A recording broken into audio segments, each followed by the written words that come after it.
तो नमस्कार मित्रों, एक बार फिर से स्वागत है आप सबका हमारे यूट्यूब चैनल में सीजी जॉब्स में। अगर चैनल में पहली बार होंगे तो सब्सक्राइब ज़रूर कर लीजिएगा ऐसे ही रोज़ाना वीडियो पाने के लिए। ठीक है, शुरू करते हैं आज का वीडियो बिना किसी देरी के। ठीक है, आज हम टोटल वस्तुनिष्ठ प्रश्न देखेंगे। ठीक है, मैंने बुक खरीदा हुआ है, उसी में से मैं तैयारी कर रहा हूँ वही मैं आपको बताने की कोशिश कर रहा हूँ। किसी भाई के पास जो है पुस्तक नहीं है, बुक नहीं है, और है तो इस टाइप का क्वेश्चन नहीं है। ठीक है, तो चलिए शुरू करते हैं आज का वीडियो। प्रश्न पहला है, निम्नलिखित में से कौन सा एक अग्निशामक में प्रयुक्त होता है? यानी कि इनमें से कौन सा एक है जो आग को बुझाने के लिए उपयोग किया जाता है। ठीक है, ऑप्शन देखते हैं। पहले धोने का सोडा है, बिना बूझा चूना है, या फिर बूझा चूना है, या फिर खाने का सोडा है। ठीक है, तो आपका इसमें सही आंसर हो जाएगा खाने का सोडा। खाने का सोडा का प्रयोग जो है हम आग बुझाने के लिए भी करते हैं। ठीक है, उसी तरह अगला देखते हैं। साबुन का उत्पादन प्रक्रिया के दौरान उसमें साधारण नमक क्यों मिलाया जाता है? ठीक है, ऑप्शन देखते हैं। पहला है ऑप्शन, इसलिए कि साबुन अपेक्षाकृत अधिक परिमार्जन दे सके। दूसरा ऑप्शन है कठोर जल के साथ झाग पैदा करने के लिए। तीसरा ऑप्शन है साबुन की विलेयता बढ़ाने के लिए। और चौथा ऑप्शन डी ऑप्शन है साबुन की विलेयता बढ़ाने या कम करने के लिए। तो यहाँ पे सही ऑप्शन है, आपका सही उत्तर है यहाँ पे ऑप्शन आपका बी, कठोर जल के साथ झाग पैदा करने के लिए। यानी कि कठोर जल के साथ जो है झाग, अधिक से अधिक झाग पैदा करने के लिए जो है इसमें साधारण नमक का जो उपयोग किया जाता है।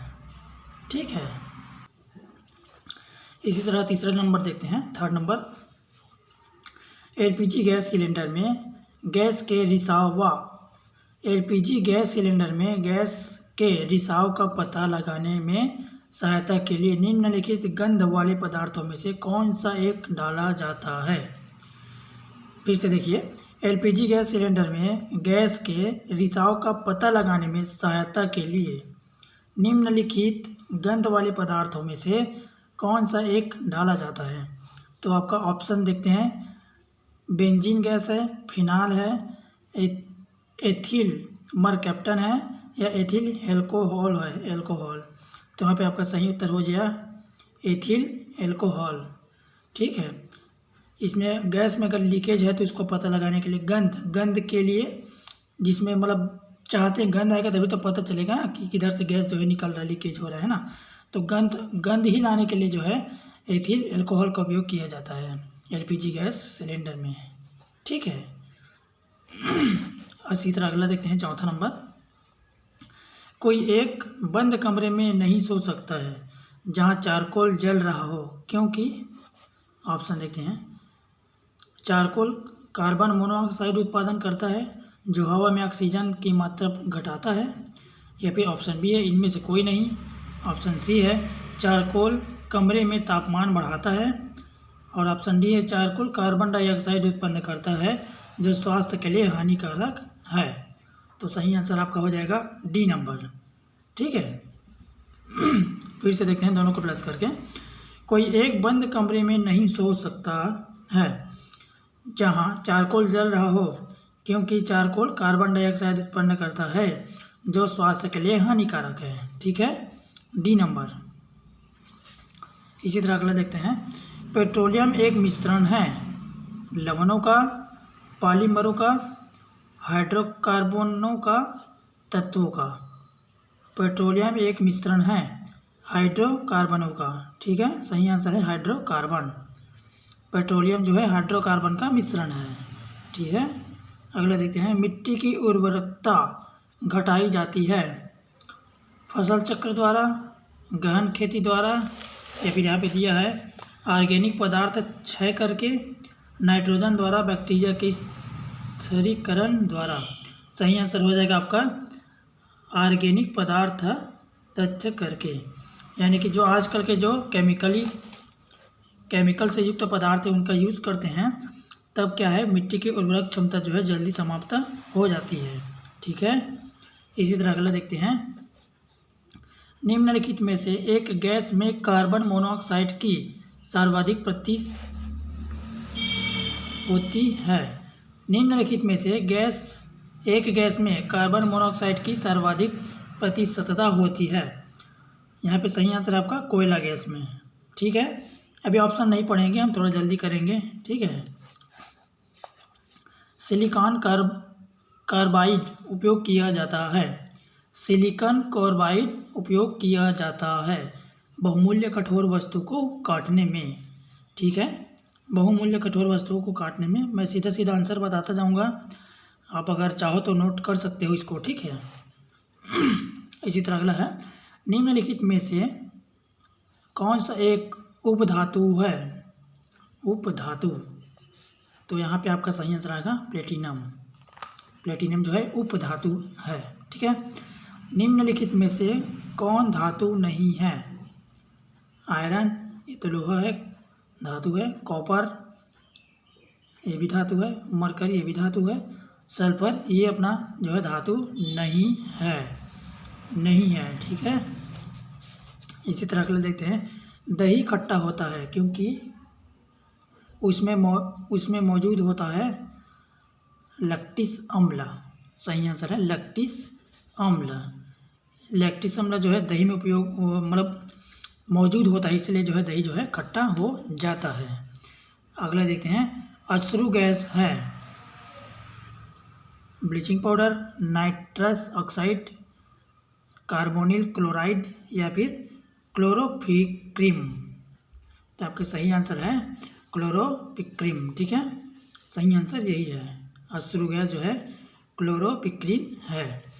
दूध है एक प्राकृतिक निलंबन, एक प्राकृतिक मिश्रण, एक प्राकृतिक पायस, एक प्राकृतिक विलयन। तो आपका सही आंसर है एक प्राकृतिक पायस। दूध जो है प्राकृतिक पायस है। पदार्थ है पायस, यानी कि यहाँ पे देखते हैं पेय पदार्थ है। ठीक है, ऐसा नहीं होता है कि हम गाय से हमें ठोस पदार्थ मिलते हैं उसको हम लोग जो है गर्म करके या फिर सुखा के जो भी करके कोई लिक्विड नहीं बनाते भाई। वो प्राकृतिक रूप से ही लिक्विड जो है पेय टाइप से निकलता है, यानी कि लिक्विड में ही निकलता है। ठीक है, पेय पदार्थ है। अगला देखते हैं। पदार्थ की चौथी अवस्था क्या होती है। पदार्थ की चौथी अवस्था क्या होती है। गैस। और चौथी और लास्ट अवस्था बोला जाए तो गैस ही आएगा। ठीक है, इसी तरह अगला देखते हैं।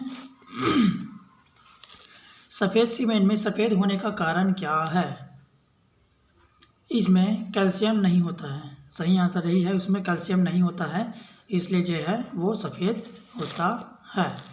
लोहा का शुद्धतम रूप कौन सा है। ढलवा लोहा। शुद्ध रूप होता है ढलवा लोहा।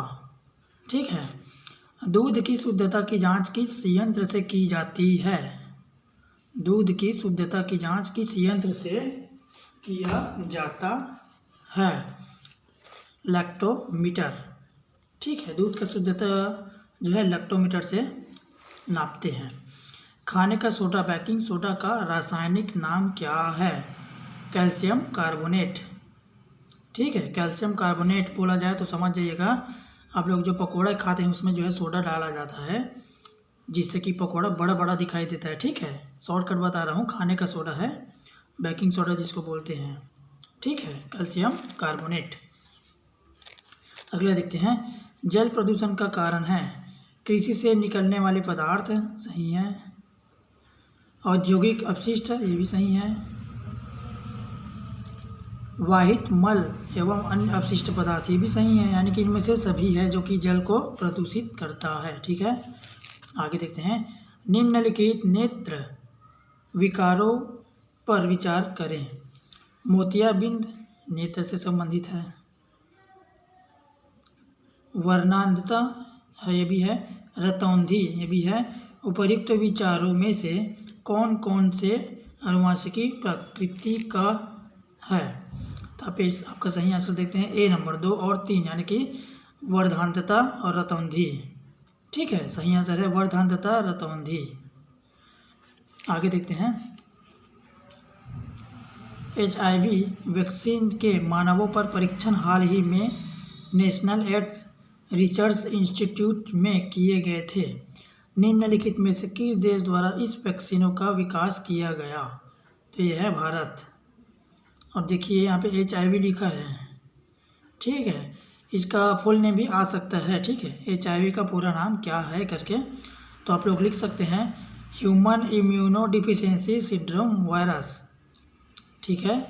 Human immuno deficiency syndrome virus HIV, इसका पूरा नाम वही आएगा, ठीक है। इसी तरह अगला देखते हैं, मानव का सामान्य रक्त शुगर स्तर कितना होता है? मानव का, किसी को शुगर है तो शुगर है, ठीक। किसी को शुगर है तो उसका जो है शुगर का लेवल कितना है, रक्त स्तर जो है कितना है, तो वो जो है अधिकतम से अधिकतम 120 से 150 मिलीग्राम या फिर डेसिमल बोल सकते हैं, ठीक है। 120 से 150 मानव का सामान्य रक्त शुगर स्तर कितना होता है? तो 120 मिलीग्राम से 150 मिलीग्राम तक हो सकता है, या फिर डेसिमल उसी को भी बोला जाता है, ठीक है, मिलीग्राम या डेसिमल। अगला देखते हैं, हंसाने वाले गैस निम्न में से कौन है? Nitrous oxide. इसको अगर किसी को हंसाना है भाई जोर जोर से, या जो कभी हंसता नहीं उसको हंसाना है, तो इस गैस का उपयोग कर सकते हैं। ये उस व्यक्ति के संपर्क में आने से उस व्यक्ति को बहुत ज़्यादा हंसी आती है, ठीक है। आगे देखते हैं, गहरे समुद्र में सांस लेने के लिए गोताखोर कौन सी गैसों का मिश्रण उपयोग करते हैं? जो गोताखोर होते हैं, ठीक है, समुद्र के अंदर जो सिलेंडर लेकर जो जाते हैं, घंटों भर जो है तैराकी करते हैं, परीक्षण करते हैं, उससे गोताखोर कहा जाता है। उन लोग कौन से गैस का जो उपयोग किया जाता है, ठीक है। तो यहाँ पे आपका सही आंसर है ऑक्सीजन एवं नाइट्रोजन, दोनों हैं जिसका उपयोग वो जो करते हैं। सिलेंडर लेके जाते हैं, ठीक है, जो एवरेज होता है उसका 2 घंटा 3 घंटा का, ठीक है, तो उसमें कौन सा गैस होता है? ऑक्सीजन और नाइट्रोजन। इसी तरह आगे देखते हैं, पके हुए अंगूरों में होता है ग्लूकोज, गैलेक्टोज, सुक्रोज, फ्रक्टोज। तो आप सही आंसर आपका ग्लूकोज। पके हुए अंगूर में होता है ग्लूकोज, ठीक है। आगे देखते हैं, ग्रीन हाउस प्रभाव का कारण क्या है? ग्रीन हाउस प्रभाव, इसको सब हम पढ़े हैं, ठीक है, विज्ञान में 9वीं 10वीं कक्षा में हम पढ़े हैं ग्रीन हाउस प्रभाव, ठीक है। इसका प्रभाव का कारण है nitrogen oxide, carbon monoxide, carbon dioxide, nitrogen, ठीक है। तो आपका सही आंसर आपका है कार्बन डाइऑक्साइड। इसी के कारण जो है ग्रीन हाउस प्रभाव होता है। आगे है, पॉलीथीन बनता है एनीलोन से। एनीलोन से, यहाँ पे ऑप्शन आपका बहुत सारा दिया जा सकता है, लेकिन आप इसको याद रखिएगा। पॉलीथीन झिल्ली, पॉलीथीन बनता है एनीलोन से, ठीक है। और सबसे लास्ट क्वेश्चन देखते हैं आज का, कपड़े से जंग के धब्बे हटाने के लिए निम्नलिखित में से किसे प्रयुक्त किया जाता है? कपड़े में अगर जंग का धब्बा लगा हुआ है तो उसको हटाने के लिए इनमें से किसका प्रयोग किया जाता है? पेट्रोल का, ऑक्सैलिक अम्ल घोल का, या चूना का, या मिट्टी तेल का? तो इसमें आपका सही आंसर है बी, ऑक्सैलिक अम्ल घोल का जो है प्रयोग किया जाता है, ठीक है, कपड़े से जंग के धब्बे हटाने के लिए, ठीक है। उम्मीद करता हूँ आज का वीडियो अच्छा लगा होगा। इसी तरह हम अगला वीडियो भी लाएंगे। अगर चैनल में पहली बार होंगे दोस्तों तो सब्सक्राइब करके ज़रूर रखिएगा। रोज़ाना ऐसे ही जीके, सामान्य जीके, छत्तीसगढ़ जीके पढ़ाई करने के लिए, पढ़ने के लिए और वीडियो का सबसे पहले नोटिफिकेशन पाने के लिए सब्सक्राइब करके ज़रूर रखिएगा। तब तक के लिए जय हिंद, मिलते हैं अगले वीडियो में।